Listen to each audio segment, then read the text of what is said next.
जापानमा स्टुडेन्ट भिजामा आउनको लागि तपाईको जीपीए जति भए पनि हुन्छ, तर तपाई 12 पास गरेको हुनुपर्छ। बट तपाईले जेएलपीटी कि त नेट पास गरेको छ भनेदेखि तपाईको जीपीए जति आए पनि तपाई जापान आउन मिल्छ। तर यदि तपाईसँग नेट र जेएलपीटी को सर्टिफिकेट छैन भनेदेखि तपाईको जीपीए 2.9 भन्दा एबभ हुनुपर्छ, तब मात्र तपाईलाई जापानको स्कुलले तपाईलाई एक्सेप्ट गर्छ, नभएदेखि तपाईलाई जापानको स्कुलले एक्सेप्ट गर्दैन।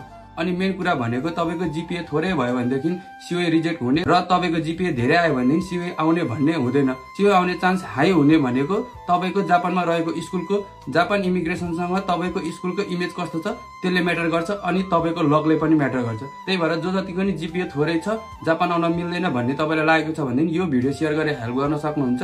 तपाई स्टुडेन्ट भिजामा आउँदै हुनुहुन्छ भने महिनाको 3 लाख कमाउने सोच बनाएर नआउनु होला, ल्याङ्ग्वेज बनाएर आउनु होला। जापानमा अहिले काम पाउन लास्टै गाह्रो भएको छ। त्यही भएर तपाईको ल्याङ्ग्वेज भएन भने जापानमा तपाईको जिन्दगी भुसिया कुकुरको भन्दा पनि बक्तर हुन्छ। न तपाईले जापान आउने बित्तिकै काम पाउन सक्नुहुन्छ। स्टुडेन्ट भिजामा जापान आउन एकदमै सजिलो छ। 14-15 लाख रुपैयाँ भयो भनेदेखि तपाई जापान आउन मिल्छ।